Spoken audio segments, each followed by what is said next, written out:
காளியம்மன் கோயில். ஐயா வணக்கம் ஐயா. வணக்கம் வணக்கம் வணக்கம் ஐயா. பாத்தீங்கன்னா அம்பாளுக்கு பௌர்ணமி ஜலாபிஷேகம் செய்கிறோம். ஜலாபிஷேகம் ஏன் செய்யறோம்னா நாடு நன்மைக்காகவும் உலக நன்மைக்காகவும் மக்கள் நன்மைக்காகவும் ஜீவாத்மா ராசிகளுக்கு அனைவருக்கும் நன்மைக்காக நம்ம ஜலாபிஷேகம் பண்றது.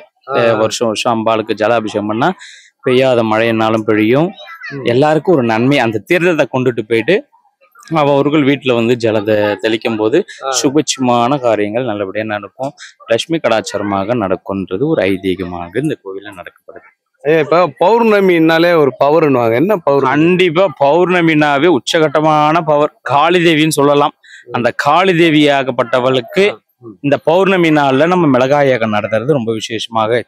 இந்த சர்வசக்தி காளியம்மன் இந்த அங்காள பரமேஸ்வரனுடைய ஆலயத்துல மிளகாயகம் இப்போ இன்னும் கொஞ்ச நேரத்துல நம்ம தொடங்குவோம்.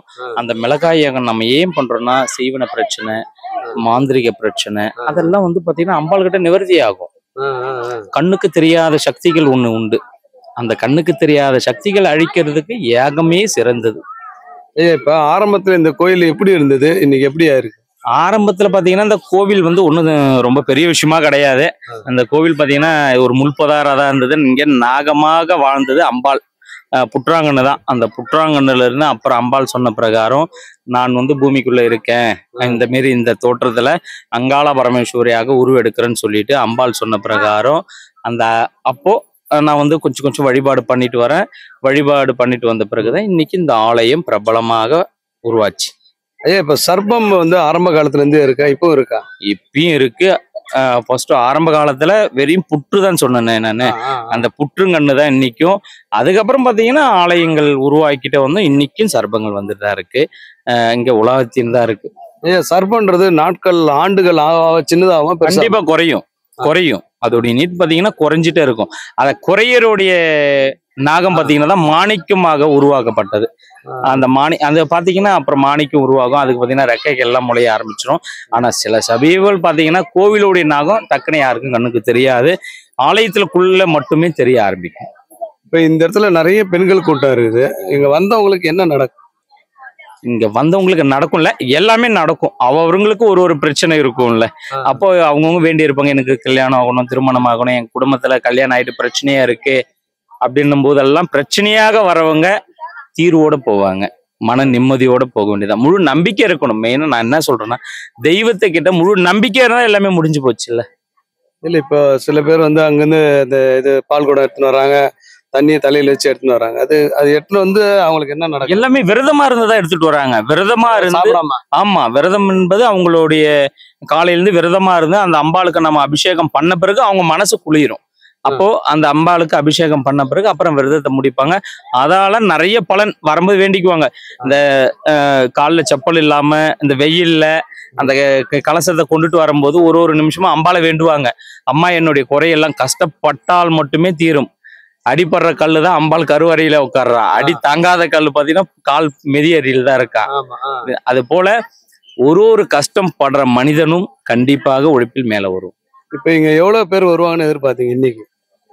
இன்னைக்கெல்லாம் கிட்டத்தட்ட ஒரு ஆயிரக்கணக்கான பேர் வருவாங்க ஐயா. இங்க ஒரு ஒரு பௌர்ணமிக்கும் நிறைய மக்கள் கூட்டங்கள் வரும். ஒருவருடைய பௌர்ணமி நாளிலையும் அமாவாசை நாளிலையும் இங்க வழிபாடுகள் நிறைய பூஜைகள் நடக்கும். வெள்ளி செவ்வாய் ஞாயிறுல அம்பாளுடைய வர வச்சு அருள்வாக்கு சொல்லப்படுகிறது. இங்கே அருள்வாக்கு எவ்வளவு நேரம் எடுப்பீங்க ஒரு ஆளுக்கு? ஒரு ஆளுக்குன்றது மேக்சிமம் நம்ம டைமிங் எல்லாம் எடுத்துக்க முடியாது. ஒரு 20 நிமிஷம் ஒரு ஆளுக்கு நம்ம டைமிங் உள்ள போகும்போது. ஆனா மேக்சிமம் நான் நீங்க அருள்வாக்கு சொல்றது ஒரு 30 பேருக்கு மேல கண்டிப்பாக சொல்ல மாட்டேன். அது எவ்வளவு பேர் ஆளா இருந்தாலும் சரி, 30 பேர் வந்தாங்கன்னா அது அவ்வளவுதான் போதும். அந்த 30 சாப்பிட்டு சொல்லிங்களா, சாப்பிடாம சொல்ல? கண்டிப்பா இது வரைக்கும் நான் அருள்வாக்கு சொன்னனால நான் சாப்பிட்டது கிடையாதுங்க. மேல்மலையனூர் அங்காளம்மனுடைய திருக்கோவில். அந்த திருக்கோவில் இங்க ஒரு மிகப்பெரிய ஒரு சாமி வந்து சுயம்பா இந்த இடத்துல ஏந்திருக்குது. மக்கள் வந்து ஒரு ஆண்டுகளா வந்து போய் இருக்கிறாங்க. நீங்க இது பிரபலமாக வந்து மக்கள் பௌர்ணமி வந்து சாமிக்கு அபிஷேகம் செய்து அனைத்து பக்த கோடிகளும் வந்து சாமி கும்பிட்டு போறாங்க. இன்னும் கொஞ்ச நேரத்துல இங்க யாகஸ்தால வந்து மிளகா யாகம் இப்படி எல்லா யாகமும் நடக்க இருக்கிறது. நல்ல கோயில் தான், நல்லா வேண்டியதெல்லாம் நிறைவேறுது. நானும் இப்போதான் இந்த பௌர்ணமிக்கு வந்திருக்கேன். பரவாயில்ல, நல்ல கோயில் தான். நல்லபடியா அவனும் வந்துக்கிறோம். அந்த அம்மா தான் எங்களை நல்லபடியா காப்பாற்றணும். நமீந்திர சோமஸ்ரீ நமீந்திரம். நான் 1 வருஷமா வந்துங்கிறேன். வந்து படம் நல்லாதான் இருக்குது. வந்து படமும் நல்லாதான் இருக்குது. நான் ஒரு இடையில வராத விட்டேன். இப்ப திருப்பி உடம்பு சரியில்லை, மாட்டுக்கு வந்துக்கிறேன் பார்க்க. தெய்வம் இருக்குண்ணா, சரியா? வரோம், ரொம்ப நாள் இருக்கு, சரியா? வரவும் நல்ல பலன் கிடைக்குது. இந்த கோயில் வந்து ரொம்ப சக்தி வாய்ந்த கோயில். குழந்தை இல்லாதவங்களுக்கு குழந்தை கிடைக்கும். நம்ம கஷ்டங்கள் எல்லாமே நிவர்த்தனை ஆகும்.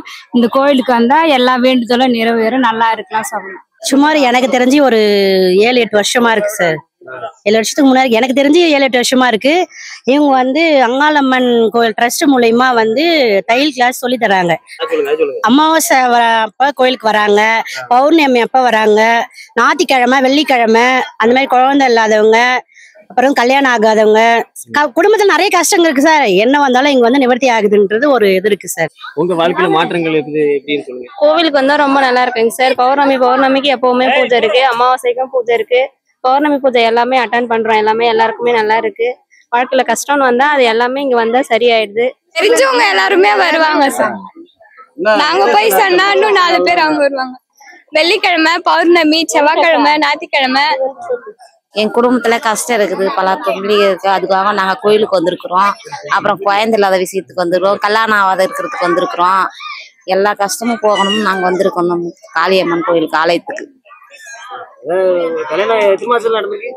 வந்து ஆளுக்கு வந்து ஒரு 2 மாசம் நடந்துச்சா? என்ன சாமி, சிலவங்க ஆலயத்துக்கு வராங்கன்னா சிலவங்களுக்கு 1 மாசத்துல சாமி கும்பிட்டோன்னு 1 மாசத்துல பொண்ணு வரும், மாப்பிள்ள வரும், அந்த மாதிரி நடந்திருக்கும். அதே மாதிரி நடக்குதுங்க சாமி, எல்லாம் நடக்குதுங்க. அந்த மாதிரி இருக்குங்க சாமி. திருப்பதில இருந்து சுமார் எத்தனை வருஷமா அந்த கோயிலுக்கு வந்துட்டு இருக்கீங்க? 3 வருஷம் வந்துங்க. சாமியோட மகிமைகளை சொல்லுங்களேன். மகிமை என்ன இருக்கு? கடவுளை நிறுவற நம்பிக்கை. அருள்வாக்கு சொல்லும் போது சாப்பிடக்கூடாது கிடையாது, கண்டிப்பா இல்ல. எனக்கு பசின்றதெல்லாம் ஒண்ணும் கிடையாதுங்களே. பசி தூக்கம் எனக்கு அதெல்லாம் வராது. இது எவ்வளவு செலவாகுமா ஒவ்வொரு முறையும் ஃபங்க்ஷன் பண்ணும்போது? கண்டிப்பா ஆகும். ஒரு பௌர்ணமிக்கு பாத்தீங்கன்னா 1 லட்சத்துல இருந்து 2 லட்சத்துக்குள்ள ஆயிடும். இப்ப இது செலவு பண்ணணும்ன்றது எல்லாமே மக்கள் தாங்க. நான்லாம் பண்ணிக்கன்னு சொல்லிக்க முடியாது. எல்லாமே மக்கள் தாங்க பண்றாங்க. அன்னதானம் பண்றாங்க. அவங்கவுங்க பூஜைக்கு அவங்கவுங்களே எல்லாமே எடுத்துங்க அப்படிதாங்க பண்ணி கொடுக்குறாங்க. இந்த நாளுக்கு நாள் இப்ப இந்த 42 அடி வச்சீங்களா, அது இந்த சரௌண்டிங்ல வேற எங்கன்னா இருக்கா? இவ்வளவு பெருசு இல்ல இருக்கு. ஒரு 20 கிலோமீட்டர் தூரத்துல எல்லாம் நிறைய இருக்கு. ஆனா நம்ம இங்க அம்பாள் வந்து பிரதிஷ்டை பண்ணி இருக்கிறது சர்வசக்தி காளியம்மன் ஆகப்பட்டதான் நம்ம பிரதிஷ்டை பண்ணியிருக்கோம். இந்த எல்லையில யார் கால் வச்சா என்ன நடக்கும்? இந்த மண்ணுக்குள்ள வந்து நம்மளுடைய வேண்டுதல் பிரகாரம் வந்து கால் வச்சவன் நம்மளுடைய கோரிக்கை கண்டிப்பா நிறைவேறும். அருள்வாக்கு சொல்றவங்க மேக்சிமம் வந்து ஒரே முறை வந்துட்டு சொன்னாலே போயிடுமா இல்லைங்க? எப்படி ஐயா? இப்ப வர்றாங்க, அருள்வாக்கு கேக்குறாங்க, இப்ப இதை பண்ணுங்க, இது கிளியர் ஆயிடும் அப்படின்னு சொல்றீங்க, உடனே பண்ணிடுவாங்க, உடனே நடந்துருமா? உடனே நடந்துடல. நான் என்ன சொல்லுவேன்னா 3 பௌர்ணமிக்கு வாங்க, 5 பௌர்ணமிக்கு வாங்க, முழு நம்பிக்கையோட வாங்கன்னுவேன். ஏன்னா அந்த 3 பௌர்ணமி அவங்க தெய்வ நம்பிக்கையோட வரணும். உண்டல்ல, காசு கொடுத்து பொருளை வாங்கிட்டு போற கதெல்லாம் கிடையாது. லட்சமாக கோடியாக செலவு பண்ணாலும் உண்மையான முழு அன்பு தெய்வத்து மேல பற்று இருந்தால் மட்டுமே அது சாத்தியமாகும். ஆன்மீகத்துல பொறுமை வேணும்னுவாங்க, சில பேர் பொறுமை இல்லாம போயிடுவாங்க. கண்டிப்பா உண்டு, நிறைய பேரை நான் பார்த்திருக்கேன். அப்படி இல்லாதவங்களுக்கு வாக்கே வேண்டான்றுவேன். அழகா வேற போயிட்டு பாருங்க அப்படின்றுவேன். ஏழைக்கும் ஒரே கட்டணம் தானா? எல்லாருக்கும் ஒரே கட்டணம் தாங்க ஐயா. ஏன்னால் அந்த கட்டணம் என்ன வாங்குறோம்னா 300 ரூபாய் வாங்குறோம். அந்த உடைய கட்டணத்தை வாங்கி நாங்க என்ன செய்யறோம்னா, இந்த நிறைய பேருக்கு இந்த கோவில் அன்னதானம் கொடுக்குறோம், குழந்தைங்களுக்கு படிக்கிற ஃபீஸு கொடுக்குறோம், இந்த பெண்களுக்கு ஃப்ரீயா தையல் மிஷின் பயிற்சிக்கு சொல்லி தர்றதுக்காக அது என்னுடைய குறி சொல்ற வருமானத்தை எடுத்து நான் கொடுத்துட்டு இருக்கேன். இப்ப இந்த எல்லையில நைட்ல என்னென்ன அமானுஷ்ய சக்திகள்லாம் கண்டிப்பா உண்டு. இங்க நீங்க போட்ட பொருள் போட்டபடியே இருக்கும். யாரும் இங்க வந்து எல்லாம் தொட மாட்டாங்க. அந்த தெய்வத்தோடலாம் எதையுமே போகாது. இன்னைக்கு அப்படியேதான் இருக்கும். இங்க நைட்ல ஏதாவது அமானுஷ்ய சவுண்ட் எல்லாம் கேக்குமா? அம்பாள் வர்றது எல்லாருக்கும் தெரியும். நாகமா வடிவெடுத்து நிறைய வடி வருவோம். 6 மணிக்கு மேலனா நாகம் தான் பாக்குறோம். நாங்க இன்னைக்கு பாக்குறோம். உங்க மேல எல்லாம் ஏறுமா? ஐயா என் மேல இல்ல, நான் உட்காந்து வாக்கு சொல்லிட்டு இருக்கும்போது புத்தாண்டதான் ஃபர்ஸ்ட் வாக்கு சொல்லியிருக்கேன். என்னுடைய அருகிலே பாத்தீங்கன்னா தெரியாமலாம் போயிருக்கு. பார்த்துட்டு சொல்லியிருக்காங்க. அவ்வளவு தூரம் போன பிறகுதான் எனக்கே தெரியும். அம்மா அப்பெல்லாம் நான் புத்தாண்டதான் நான் வாக்கு சொல்லியிருக்கேன். கரண்ட் கிடையாது, லைட்டு கிடையாது, இங்க முத நான் வாக்கு சொல்லும் போது ஒரு வேப்ப மரத்து அடியில புற்றுங்கண்ணு, அந்த புத்தாங்கண்ணாண்டதான் நான் வந்து வாக்கு சொல்லும் போது பாத்தீங்கன்னா நண்டோத்தேல் வரும். இந்த மழை பெஞ்சிருந்தா நண்டோத்தேல் வரும். ஆனா நான் இன்னைக்கு அங்கதான் வாக்கு சொல்லியிருந்தேன். என்னை எந்த ஒரு விஷ ஜந்துக்களும் தீண்டிருந்தது கிடையாது.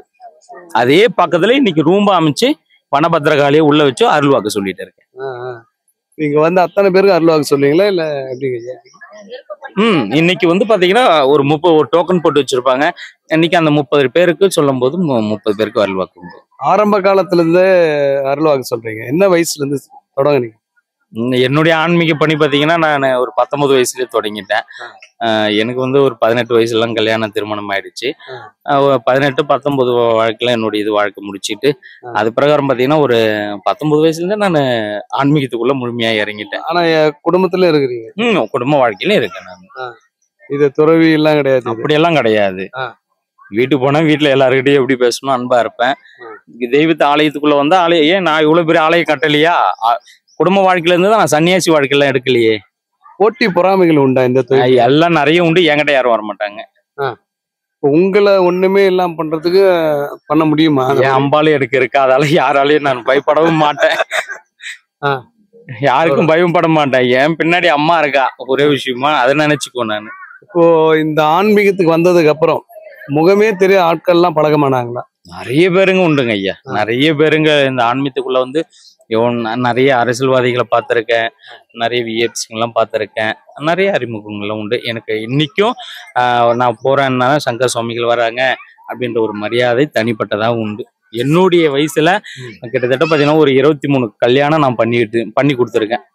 இப்போ மேல்மலையனூர் போறீங்க, மேல்மருத்தூர் போறீங்க, சமயபுரம் போறீங்க, இங்கெல்லாம் உங்களை தனியா கண்டுபிடிக்க? கண்டிப்பா. ஏன்னா நான் வந்து பாத்தீங்கன்னா இந்து சமயத்துல சந்த் மகா சபாவுடைய மாநில தலைவருடைய விழுப்புரம் மாவட்டத்துல நான் ஒரு ஆன்மீக தலைவர். அதே மாதிரி நான் எந்த ஆலயத்துக்கு போனாலும் எனக்கு ஃப்ரீ தரிசனம் உண்டுங்க.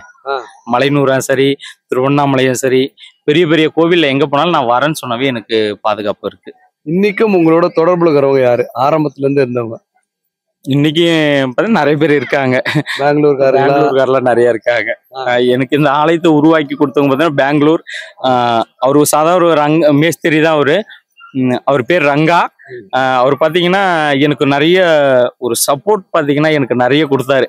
அந்த கும்பாபிஷேகம் டைம் எல்லாம் பார்த்தீங்கன்னா எனக்கு ரொம்ப உறுதுணையா இருந்து அவங்களுடைய வீட்டில தான் செல்வி அந்த அம்மா பேரு. எனக்கு பார்த்தீங்கன்னா இன்னைக்கும் போன ஒரு ஃபேமிலியோடைய இதுதாங்க. பெங்களூர் போயிட்டுனா விட மாட்டாங்க. அவ்வளோ க்ரௌடு தான். எனக்கு அவ்வளோ வந்துட்டாங்களா, சங்கரமா வந்துட்டாங்களா அப்படின்ற ஒரு பெரிய ஆர்ப்பாட்டமே இருக்கும் அங்க. அவ்வளோ அருமையா எனக்கு பண்ணுவாங்க. அங்க இருக்கிற சுத்தி இருக்கிற மக்கள்லாம் நான் போனா 3 நாளைக்கு வர முடியாது. பெங்களூர் அந்த மாரி எனக்கு அவ்வளோ இருக்கு. எனக்கு என்னைக்கு நிறைய இருக்காங்க. அவ்வளவு பேர் இருக்காங்க. ஐயா, என்னைக்குன்னா ஒரு நாள் வருமானமே இல்லாத பட்சத்துல தெய்வத்துக்கிட்ட என்ன வேண்டுது? நான் வந்து பாத்தீங்கன்னா அம்பாள் கிட்ட வேண்டது வருமானத்தை நோக்கி நான் வேண்டது இல்லை. அம்பாளுடைய அருள் இருக்கணும். ஆனா கண்டிப்பா எனக்கு வருமானத்தை கொடுத்துட்டு தான் இருக்கா, கொடுக்காமலாம் கிடையாது. அவ வருமானத்தை கொடுத்துட்டு இருக்கா, நான் அதை எடுத்து நான் எல்லாருக்கும் செலவு பண்ணிட்டு தான் இருக்கேன். பண்ணாமலாம் கிடையாது. நிறைய பூஜை எல்லாம் பண்ணி இருக்கேன். மயான பூஜைகள் பண்ணுவேன், என் பேய் ஓட்டுவேன், சில மாந்திரிக கழுப்பு எடுப்பேன், சில வசியங்கள் வேலை செய்வேன். அதுல வருமானம் உண்டு. அந்த வருமானம் வைத்து தான் நான் எல்லா வேலையும் செஞ்சுட்டு இருக்கேன். இப்போ ஒரு பெண் நினைக்கிறாங்க தன்னுடைய கணவன் எங்கிட்ட மட்டும்தான் இருக்கணும், வேற எங்கேயும் போக கூடாது அப்படின்னு நினைக்கிறாங்க. முடியுமா? கண்டிப்பா சாத்தியம் உண்டு. 100% நான் செஞ்சு தரேன்றேன். அது அப்படியே இருக்கும். ஆமா, கண்டிப்பா உண்டு, இருக்கும். சரி, பாசமே இல்லாத மனைவி கிட்ட பாசத்தை கொண்டு வரணும்னா அதுக்கும் உண்டு. சில உடைய தாந்திரிக வேலைகள் உண்டு. காலடி மண்ணு வச்சு என்னென்னவோ பண்றாங்க. என்னென்ன பண்ண? நிறைய பண்ணலாமே. செய்வனம் பண்ணலாம். அவங்களுக்கு வந்து கால் வலியை கொடுக்குற மாதிரி பண்ணலாம். அந்த மாதிரிலாம் நிறைய பண்றாங்க, பண்ணிட்டு தான் இருக்காங்க. சில பேர் வந்து ஒரு அம்மா சரி செஞ்சுட்டு தான் இருக்கேன், பார்த்துருக்கேன். இன்னைக்கும் நிறைய பேரை பார்த்துருக்கேன். அந்த காலடி மண் எடுத்து பண்றவங்க எல்லாரையும் பார்த்தீங்கன்னா இந்த கால்லாம் கொப்பளை போட்டுரும், கால் வந்து பாதை எரிச்சல் அதிகமா கொடுத்துரும். எவ்வளவு ஹாஸ்பிட்டலுக்கு போனோம்மா, என்னால தீரவே முடியல. இங்க வந்தெல்லாம் தீர்ந்ததெல்லாம் நான் நிறைய பார்த்துருக்கேன். நிறைய பேர் சொல்லுவாங்கல்ல, யாரோ ஏவல் வச்சு என்ன படுத்த படிக்க ஆகிட்டாங்கன்னு. ஏவல்லாம் வைக்கிறாங்கன்னா ரொம்ப ஏதாவது பெரிய பிரச்சனையா இருந்து அவங்க அந்த மாதிரி பண்றது உண்டு. எதிரி நம்ம கிட்டவே வரக்கூடாதுன்னா அதுக்கு ஏதாவது மந்திரங்கள் கட்டுகள் ஏதாவது உண்டா? ஏக பூஜைகள் தாங்க ஐயா. அதோடைய மந்திரங்கள்லாம் நிறைய இருக்கு. எதிராளியோடைய பிரச்சனை நமக்குள்ள தாக்காம இருக்கிறதுக்காக நம்ம சில ஒரு கட்டுகள் போட்டுக்கிறோம். அதுதான். இப்ப நானே இருக்கேன்னா என்ன அழிக்கிறதுக்கு நிறைய பேர் இருக்கான். என்ன அழிக்கவே நிறைய பேர் இருக்கான். அம்பாள் கத்து கொடுக்கிற ஒரே விஷயம் இந்த மாந்திரிக விஷயம். நான் சாப்பிடாம இருப்பேன், உங்களால இருக்க முடியுமா? முடியாது. நான் தண்ணி குடிக்காம 2 நாள் இருப்பேன், உங்களால இருக்க முடியுமா? நான் பூஜையில உட்காந்தா நானாவே இருக்க மாட்டேன், உங்களால முடியுமா? முடியவே முடியாது. அதே போலதான் ஏனால் என்ன அழிக்கவும் அவன் இருப்பான். அதுக்கேத்தோடைய வழி எனக்கு அம்பாள் கிட்ட நான் தியானத்துல கத்துக்கிற என்னுடைய குருமார்கள் எனக்கு கத்து கொடுத்தோடைய வித்தைகள் என்கிட்ட இருக்கு. என்னுடைய வித்தைகள் என்கிட்ட இருக்கிற வரைக்கும் தியானம் பண்றேன் நான். மேல்மலையனூர் பக்கத்துல இருக்கு. இப்ப நீங்க அங்க போய் சக்தி ஏத்துவீங்களா இல்ல அங்க இருக்கிற அம்பாளுடைய சக்தி? மேல்மலையனூர்ல சுயம்பு பாத்தீங்கன்னா அம்பாள் தான். அங்க மேல்மலையனூர்ல சுயம்பா இருக்கிறவங்க அம்பாள். இங்க வந்து அம்பாள் வந்து பாத்தீங்கன்னா சுயம்பா இங்க உருவாக்கணப்பட்டவள். நாங்க வந்து மலையனூர் போவோம், ஆலய தரிசனம் தான் பண்ணுவோம் தவிர பூஜை எல்லாம் அங்க எதையும் நான் பண்ண மாட்டேன். எல்லாம் பூஜை பண்ணனா இங்கேயே நான் பண்ணிடுவேன். ஒரு வீட்டுல கால் வைக்கிறீங்க, இந்த வீட்டுல என்னென்ன கண்டிப்பா தெரிஞ்சிடும். அதிகபட்சமாக நான் எந்த இடத்துக்கும் போக மாட்டேங்க. யாரோட வீட்டுக்கும் வாங்க கொண்டு கூப்பிட்டா நான் போக மாட்டேன். சில முக்கியமான ஒரு விஷயம் ஏதோ பிரச்சனை இருக்குன்னா மட்டும் அந்த இடத்துல நான் போயிருக்கேன். இங்க வந்து முடியாத கேஸ்னா என்ன கேஸ்? இங்க அப்படி எதுவும் நான் முடியாதுன்னு நான் திரும்பி எல்லாம் அமிச்சதெல்லாம் கிடையாது இங்க. ஏன்னா ஒருத்தர் வந்து இப்போ ஏதாவது ஒரு பொறாம இதுல அவங்களுக்கு வந்து கை கால் வேற மாதிரி பண்ணிருப்பாங்க, அங்க இங்க கொண்டு வந்து விடுறாங்க. அவங்களுக்கு நீங்க வந்து சரி செஞ்சுதான் விட்டு இருக்கேன். நிறைய பேர் நான் சரி செஞ்சு விட்டு இருக்கேன். அப்படியெல்லாம் ஒண்ணுமே கிடையாது. காப்பாத்தி விடலாம். விதி மதியால வெல்லலாம். அது அம்பாள் கத்து கொடுக்கிற ஒரு மந்திர விஷயத்தால கத்து பண்ணலாம். தீர்த்தம் அடிக்கிறதெல்லாம் உண்டா இங்க? தீர்த்தம் இங்க தீர்த்தம் தெளிப்பாங்க. தீர்த்தம் தெளிப்பாங்க. மந்திரிக்கு குழந்தைங்களுக்கு மந்திரிப்பு அதெல்லாம் உண்டு. மத்த விஷயம் இங்க அருள்வாக்கு சொல்லி அதுக்கு என்ன பரிகாரம் பண்ணணுமோ அதை பண்ணி கொடுக்குறேன். அருள்வாக்குல பலான அடிக்கிறதெல்லாம் உண்டா? அந்த மாதிரி எல்லாம் நான் அடிச்சது இல்ல. இங்க நிறைய இந்த மது சாப்பிட்டுட்டு வராங்க, அவங்களதான் நான் ரொம்ப இது பண்ணி இருப்பேன். ஏன்னா ஒரு ஆலயம் தெரியும் போது மது குடிச்சா நம்ம என்ன செய்யறோம் நமக்கே தெரியாது. அது ஆலயமா அது சரி, வேற பெண்கள் கிட்ட நம்ம பேசுறோமா எதுவுமே தெரியாது. தன்னை மீறிய புத்தி கெட்டு போறதா. அதனால மது குடிக்கிறவங்கள கண்டிப்பா நான் இங்க அவாய்ட் பண்ணிடுவேன். இங்க ஆலயத்துக்குள்ள சேர்க்க மாட்டேன். கஷ்டம்னா குடும்பத்துல ஃபர்ஸ்ட் பெண்கள் தான் அழுவாங்க, ஆண்கள் அழுகுறாங்க? கண்டிப்பா உண்டுங்க, அப்படிலாம் சொல்ல முடியாது. ஆண்கள் வெளியில சொல்றது இல்ல, பெண்கள் வெளியில சொல்லுவாங்க. ஆனா ஆலயத்துல வரும்போது அம்மா கிட்ட வந்து அருள்வாக்கு கேட்கும் போது நம்ம அம்மா தானே நம்மளை உருவாக்கணவங்க தானே அழுது இருக்காங்க. நிறைய பேர் அழுது இருக்காங்க. ஒரு அம்மா போன் பண்ணிச்சு எனக்கு. அதாவது அந்த அம்மா உடம்புல பாம்பு வந்து ஏவி விட்டாங்க சுடுகாட்டுல வச்சு. அப்படிலாம் பண்ண முடியுமா? பாம்பு மேலே நெளியுமா அந்த அம்மா? அது வந்து மந்திர உச்சாட்டங்கள் பண்ணும்போது சில அதான் சொல்றேன், இந்த மாந்திரிக விஷயம் செய்யும் போது பாம்பு போல அவங்களுக்கு தோற்றங்கள் அந்த மாதிரி இந்த உடம்பு எரிச்சல் கொடுத்தா என்ன பண்ணுவீங்க? உங்களுக்கு ஒரு உடம்புல நான் ஏதாவது ஒண்ணு பண்ணி விடுறேன்னா என்ன பண்ணி விடுவீங்க? உண்டா? உண்டு. அந்த மாதிரி எல்லாம் பண்ணலாம். நீங்க பார்த்த கேஸ் எல்லாம் இருக்காயா? வித்தியாசமான கேஸ் எல்லாம் உடம்பு ஃபுல்லா கொப்பளமானவங்க நிறைய உண்டு. காலெல்லாம் பாத்தீங்கன்னா நிறைய ஓட்டெல்லாம் போட்டவங்க எல்லாம் உண்டு. நான்லாம் அதெல்லாம் பார்த்தலாம், ஐயோப்பா என்ன இப்படி இருக்கு, ஏதாவது சுகர் இருக்கா அப்படின்னு. சுகருக்கும் ட்ரீட்மெண்ட் பண்ணிட்டு தான் இருக்கேன், அதையும் சரியாகல. இருக்க கால் சாப்பிட்டுட்டே போகுது அப்படின்னும் போது ஏன் காரணம் என்னன்னா அவங்களுக்கு ஏதோ ஒரு மாந்திரிக பிரச்சனை இருக்கிறதால அந்த காலே எடுக்கிற ஸ்டேஜுக்கு போயிடுது. ஒரு அம்மா கிட்ட நான் சொல்லிட்டேன், நான் இங்க வந்து பார்த்தாங்க, அவங்களுடைய விதி முடிய போகுதுன்னு சொல்லிட்டு அவங்க கிட்ட நான் எதுவும் சொல்லக்கூடாது. இல்லப்பா நான் இந்த பூஜை பண்றது வேஸ்ட், நீங்க அவங்கள நல்லபடியா வீட்டுக்கு கூட்டிட்டு போற மாதிரி பாருங்க அப்படின்னு சொல்லிட்டேன். அவங்க இங்க இருந்து வந்து கூப்பிட்டுட்டு வீட்டுக்கு போறதுக்குள்ளே இறந்துட்டாங்க. ஏன்னா நம்ம பண்ணி அது தப்பா ஆயிடக்கூடாது, தெய்வத்தை பேர் தப்பா ஆயிடக்கூடாது அப்படின்ற ஒரே விஷயத்துக்காக நோக்கத்துக்கு நான் அனுப்பிச்சு விட்டேன். இப்ப இங்க வர்றவங்க எல்லாமே சாமியை நம்புறாங்களா, ஆசாமியை நம்புறாங்க? யாருடைய விதி முடிய போகுது, யாருடைய வாழ்க்கை எப்படி இருக்க போகுதுன்னு எல்லாமே முன்கூட்டி அறிஞ்சிடும். இல்லைங்க, இப்போ இவ்வளவு கூட்டம் வந்திருக்குது. இங்க இருக்கக்கூடிய சாமியை நம்பி வந்தாங்களா, ஆசாமியை நம்பி வந்தாங்களா? இங்க வரவங்க சாமியை தான் நம்புவாங்க, சாமியை நம்புவாங்க. உங்களை பார்த்தா போதும் எனக்கு சாமி கூட வேணாம்னுவாங்களா? அப்படியெல்லாம் நிறைய பேர் சொல்லி வராங்க. ஐயோ சாமியே வேண்டாங்க. நான் ஒரே விஷயம், அம்பாள் கிட்ட போய் தரிசனம் பண்ணிட்டு வா, நான் ஒரு அடியேன், அவ்வளவுதான். அவங்க எனக்கு உத்தரவு கொடுத்தாதான் நான் செய்ய முடியும். அவங்க உத்தரவு இல்லாம நான் எதையும் செய்யவும் முடியாது. அவங்கள போய் தரிசனம் பண்ணிட்டு அதுக்கப்புறம் நான் கொடுக்குறேன். இப்போ புருஷன் முன்னாடி வருவாங்க, ஒருத்தருக்கு பிடிக்கும், ஒருத்தருக்கு பிடிக்காது. உள்ள போய் சாமி எல்லாம் பாக்குறது எல்லாம் எனக்கெல்லாம் நம்பிக்கை இல்லைன்னுவாங்க. அந்த மாதிரி சொன்ன நம்பிக்கையோட வாங்கன்றுவேன். நம்பிக்கை இல்லைன்னு சொல்லிட்டு வந்து உள்ள உட்காந்தவங்களும் இருக்காங்களா? வரும்போது ஒரு நம்பிக்கையே இல்லாம இருந்தாரு. அப்படியெல்லாம் வந்திருக்காங்க. போகும்போது நம்பிக்கையோட அங்க குடுக்கற வாக்குதான், அந்த குடுக்கற அருள் வாக்குலயே மாறிடுவாங்க. என்ன பொருள் கொடுத்து அனுப்புவீங்க பொதுவா? இங்க எலுமிச்சக்கனி தாங்க, 3 எலுமிச்சக்கனி கொண்டு வர சொல்லுவேன். அந்த 3 எலுமிச்சக்கனில மந்திரிச்சு கொடுக்கும்போது அவங்களுடைய பிரச்சனை தீர்ந்துரும். ஒரு 3 பௌர்ணமி வாங்க, அதோடைய நிவர்த்தி பண்ணும்போது இந்த 90 நாளுக்குள்ள அவங்களுடைய மாற்றங்கள்லாம் கண்டிப்பா மாறி. 90 நாள் வந்து என்ன 90 நாள் என்பது பாத்தீங்கன்னா 12 ராசி 27 நட்சத்திரம் அப்படின்ற கணக்கு படகு ஒண்ணு இருக்கு, புரியுது? அந்த 90 நாளுக்குள்ள இது எல்லாமே அடிக்கும். அந்த 90 நாள்ல இந்த வழிமுறைகள் பண்ணிட்டு வாங்க, ஒரு 3 பௌர்ணமியில நீங்க இந்த மாதிரி விளக்கு போட்டு வாங்க, பூஜை பண்ணிட்டு வாங்கன்னா நிச்சயமாக நடக்கும்.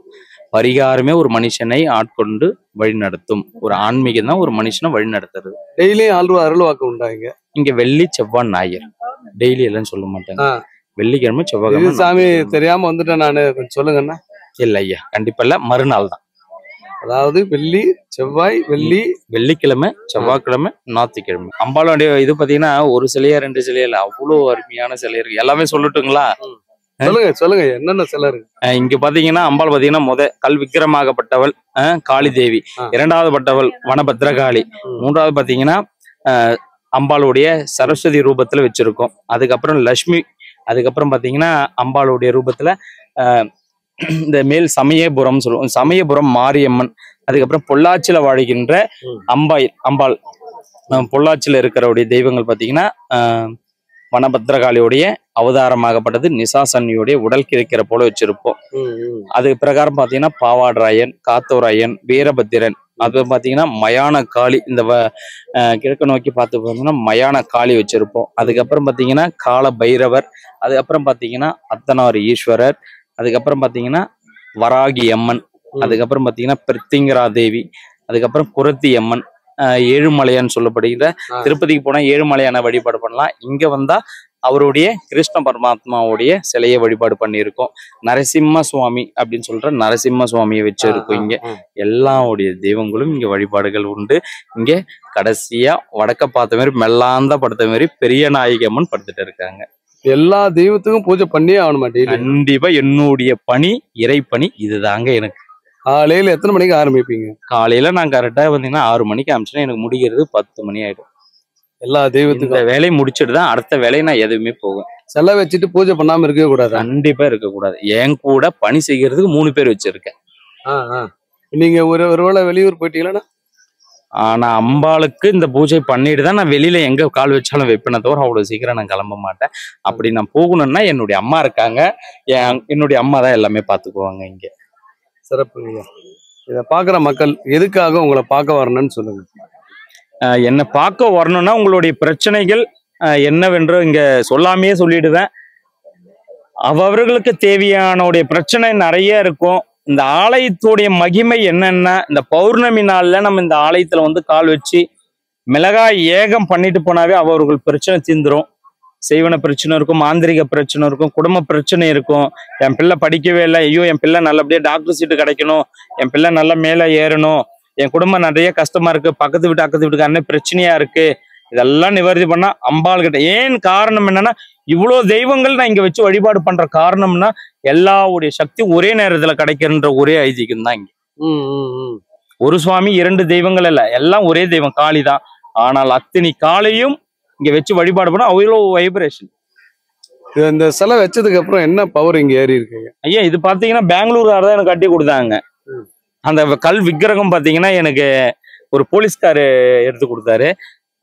அவங்க பிள்ளைக்கு திருமணம் ஆயிடுச்சுனால் நான் அம்பாளுக்கு நான் சிலையாக நான் காணிக்க கொடுக்குறேன்னு சொல்லி வேணாரு. சிலை அதே மாதிரி எடுத்து கொடுத்துட்டாரு. எத்தனை அடி உள்ள பேஸ்மெண்ட்? பேஸ்மெண்ட் பாத்தீங்கன்னா ஒரு 20 அடி உள்ள இருக்குங்க. 20 அடி மேல பாத்தீங்கன்னா ஒரு 40 மொத்தம் 60 அடி கிட்ட இருக்கும். 60 அடி. இப்ப அது வந்து ஒருத்தருடைய பிரார்த்தனை நிறைவேறினதுனால பண்ணது. 3 பேர் அதை நிவர்த்தி பண்ணி கொடுத்தாங்க எனக்கு. ஒரு 22 லட்சம் ரூபாய்க்கு அந்த சிலை மட்டுமே நான் இன்னைக்கு பண்ணியிருக்கேன். இப்போ செலவு ஒரு நாளைக்கு தோராயமா எவ்வளவு ஆகுங்க ஐயா? நான் பெரிய விஷயமா பணம் எல்லாம் வச்செல்லாம் நான் இன்னைக்கு நடத்த எந்த பூஜையுமே அம்பாள் கிட்ட இங்க சொல்றேன், 1 ரூபாய் கையில வச்சு எல்லாம் பண்ணவே மாட்டேன். எப்படியோ வரும் அந்த நம்பிக்கை தான் என்னுடைய முழு நம்பிக்கை தான். இது இந்த உடைய ஆலயம் உருவாக்கணும். இந்த கோயிலுடைய விஷயம்லாம் எனக்கு இல்ல, நான் பாடம் நடத்திட்டே இருப்பேன். வந்தாச்சா செய்யட்டும், வேலை செய்யட்டும் அப்படின்னு விட்டுட்டு. ஆனா அது பண்ண யாராவது வந்து கொடுப்பாங்க. சம்பந்தமே இல்லாத ஆட்கள்லாம் வந்தது உண்டா? நிறைய பேர் உண்டுங்க. இங்க நிறைய அவங்க கோரிக்கை வேண்டிட்டு போவாங்க. அந்த கோரிக்கை நல்லபடியா முடிஞ்சிடும், நான் இது பண்றேன் அது பண்றேன்னு அப்படி பண்ணி தான் இந்த ஆலயத்தை உருவாக்கி இருக்கேன் நான். இல்ல முகமே தெரியாது, இவர் யாருன்னே தெரியாது. சென்னையில இருந்து ஐயா நான் வந்து அவங்க கீழே ஒரு முறை கேட்டேன். கண்டிப்பா இல்ல, என்ன நிறைய பேர் எப்படி வந்திருக்காங்கன்னா, நான் வந்திருக்கேன் ஐயா பூஜைக்கு, என்கிட்ட அருள்வாக்கெல்லாம் கேட்கல, பூஜைக்கு வந்திருக்கேன் நல்லபடியா ஆயிருக்கு, 5000 10,000 கொடுத்துட்டு போயிருக்காங்க. ஒரு சென்னையில பாத்தீங்கன்னா கூல்ட்ரிங்க்ஸ் கம்பெனிக்கார் ஒருத்தர், கம்பெனி பெரிய கம்பெனி வச்சிருக்காரு. ஒரே பையன், என் பையன் பாத்தீங்கன்னா ரொம்ப சூழ்நிலை, ரொம்ப மனநிலை பாதிக்கப்பட்டு ஒரே ரூம்ல அடைஞ்சிருக்கான் அப்படின்ட்டு இந்த வார்த்தை என்கிட்ட சொல்லல, தெய்வத்துக்கிட்ட யாரோ மூலியமா தான் வந்திருக்காரு. வந்தாங்க, பார்த்துட்டு நல்லபடியா வழிபாடு பண்ணிட்டு அம்பாளுடைய பிரசாதம்லாம் எடுத்துமே அவங்க பிள்ளைக்கு நல்லபடியா வச்சு பண்ணாரு. அதுக்கப்புறம் பாத்தீங்கன்னா ஒரு 2 பௌர்ணமி விட்டு வந்தாரு. அப்புறம் சொல்றாரு என்கிட்ட, சுவாமி இந்த மாதிரி நான் வந்தேன், இங்க வழிபாடு பண்ணேன், இன்னைக்கு என் பிள்ளை நிச்சயமா நான் உணர்ந்தேன். இவர் பார்த்தா வெறும் ஜூஸ் பாட்டிலா கொண்டு வந்தாரு. இந்த ஜூஸ் இதுவெல்லாம் வண்டியில இறக்குனாங்க, எல்லாரும் கொடுக்கறது. சரி பூஜையில வச்சு எல்லாத்தையும் கொடுக்கணும், எதுக்கு கொடுக்கும்போது அப்புறம் தான் சொன்னாரு 10,000 ரூபா அவர் கையில அவங்க பிள்ளையை கூப்பிட்டு வந்து கொடுத்துட்டு இந்த மாதிரி சொன்னாரு, சாமி இங்க வந்து போனேன், என் பிள்ளை நல்லா தெரிஞ்சுட்டான், இன்னைக்கும் அவங்க வருஷம் வருஷம் என்னை ஆலயத்துக்குள்ள வந்துதான் இருக்காங்க, அவங்களால முடிஞ்சு டொனேஷன் கொடுத்துட்டு தான் இருக்காங்க. இங்க வந்து கல்யாணம் ஃபிக்ஸ் ஆயிருக்கா சில பேருக்கு? இங்க நிறைய பேர் கல்யாணம் பண்ணி வச்சிருக்கேன் நான், நிறைய கல்யாணம்லாம் நான் பண்ணி வச்சிருக்கேன். நிறைய பேரும் பண்ணி கொடுத்துருக்கேன், நிறைய வெளியில போய் கல்யாணம்லாம் நடத்திருக்கேன். இப்போ சாப்பாட்டுக்கு இவ்வளோ ஆகுது அப்படின்னு சொல்லிட்டு ஒரு கணக்கு போடுவீங்க, ஆனா வந்து எக்ஸ்ட்ரா ஆளுங்க வந்துருவாங்க, சில நேரத்துல கம்மியாக ஆயிடுவாங்க. கம்மியான பிரச்சனை இல்லை, எக்ஸ்ட்ரா வந்துட்டாங்கன்னா எப்படி சமாளி? நான் முன்னாடியே நான் கெஸ் பண்ணி சொல்லிடுவேன். அது முன்னாடி இவ்வளோலாம் பார்க்க மாட்டேன், டைமிங் பார்த்து கரெக்டாக இவ்வளோ திரும்ப போடுங்க, இவ்வளோதான் வருவாங்கன்றது என் கெஸிங் தெரியும். அதே மாதிரி யாருக்கும் சாப்பாடு இல்லைன்றது இங்க போன சரித்திரம் கிடையாது. அசைவம் போடுவீங்களா சைவமா? இங்க சைவம். காவு கொடுக்கறது உண்டா? காவு வந்து பாத்தீங்கன்னா வெளியில கொடுப்பாங்க, பெரிய எல்லா தெய்வத்துக்கு, காளி தேவிக்கு கொடுப்பாங்க, ஆடு கோழி அந்த மாதிரி வெளியில கொடுத்து. பன்றி எல்லாம் கொடுக்க கூடாது? பன்றி எல்லாம் கொடுக்கறது இல்ல, ஆலயத்துக்குள்ள எந்த ஒரு பலியும் கிடையாதுங்க. அந்த இந்த இதுக்குள்ள கிடையாது, எல்லையை தாண்டி நீங்க வெளியில எது வேணா பண்ணிக்கலாம். சுடுகாடு பக்கத்துல இருக்குல்ல? சுடுகாடு பக்கத்துல எட்டி பார்த்தா சுடுகாடு தான் இங்க. ஆமா, இங்கேயும் அந்த சக்தி உண்டா? அங்காளம்மா இருக்கிறது சுடுகாட்டு சாம்பல் வாசனை தானே அம்பாளுக்கு ரொம்ப பிடிச்சது, எரிய பிணவோடைய வாசனை புகை தானே அம்பாளு. அங்க எரிச்சாங்கன்னா இங்க வாசனை நல்லா கமகமன்னு வரும். அப்படியா? ஆமா, இங்க நல்லா இங்க படுத்திருந்தாவே அங்க பிணம் எரிச்சாங்கன்னா அவ்வளவு வாசனை வரும், சுடல வாசனம். அம்பாளுக்கு ரொம்ப பிடிச்சதாச்சு. இப்ப இங்கேயே சாம்பல் கொடுக்குறீங்களா? கண்டிப்பா உண்டு சாம்பல். சாம்பல்? ஆமா, அந்த சாம்பல் கொண்டு வா, ஏன் சாம்பல் கொண்டு வர சொல்ல ரவி கேள, இன்னைக்கு அவ்வளவு பவருங்களா? கண்டிப்பா உண்டு. மயான விட பவரா? எப்படி சொல்றதுன்னா, சக்திக்கு மேல சக்தி பாத்தீங்கன்னா அந்த உடைய மயான சாம்பல் சொல்லுவோம். அந்த மயான சாம்பல் ஏன்னா நம்ம ஆலயத்துல வச்சு வழிபாடு பண்ணி கொடுவோம், அவ்வளவு சக்திங்க அது. எப்படி அது போய் வீட்டு எல்லையில தெளிச்சா கூட தெளிக்க சொல்லுவேன் நான், தெளிக்க சொல்லுவேன் தண்ணியில கலந்து. நான் எப்படி சொல்றது, விளையாத பயிர்னாலும் விளைய வைக்கும் அந்த சாம்பலுக்கு, அவ்வளவு பவர் உண்டு தானே. இப்ப ஏதாவது உடம்பு சரியில்லைன்னா வாயில கொஞ்சம் லைட்டா போட்டா விடுமா? விபதியா வைப்பாங்க, விபதியா வச்சுக்குவாங்க. இன்னைக்கு அதான் சாம்பல், ஏதோ காமிக்கிறேன் பாருங்க. நீங்க போன்ல யாருக்காவது எடுக்காம இருந்திருக்கீங்களா? ஐயா நான் போன்ல யாருக்கும் தொடர்பு கொள்றது கிடையாது. ஒரு விஷயம், அதிகபட்சம் நான் போன்ல எதையும் பேசிக்கிறத கோவில் நிர்வாகத்துல இருந்து பேசுவாங்க. போன்ல கேட்டா எல்லாருமே போன்லயே சொல்லிடுவாங்களான்ற மாதிரி, போன்லயே அருள் கிடைச்சிருமான்ற மாதிரி. நீங்க எப்படி அதெல்லாம் நான் சொல்ல முடியும்? நேர்ல வந்தா அருள்வாக்கு உண்டு. இதெல்லாம் பாத்தீங்கன்னா மயான சாம்பல் பேக்கெட் பண்ணி இங்க இருந்து கொடுத்து அனுப்பிச்சிருவோம். இந்த மயானத்துல இருந்து, இந்த மயானத்துல இருந்து எடுத்துட்டு வந்து இங்க பூஜை பண்ற சாம்பல்.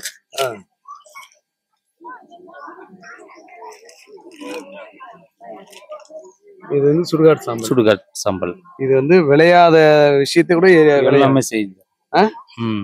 எடுத்து போனாலே பவர். சுடுகாட்டு சாம்பல் இதுதான் வந்து ஒரு மருந்தா வந்து செயல்படுதெல்லாம் இருக்கும். அதுல பாத்தீங்கன்னா தெரியும், எலும்பெல்லாம் இருக்குது. இதெல்லாம் எலும்பு.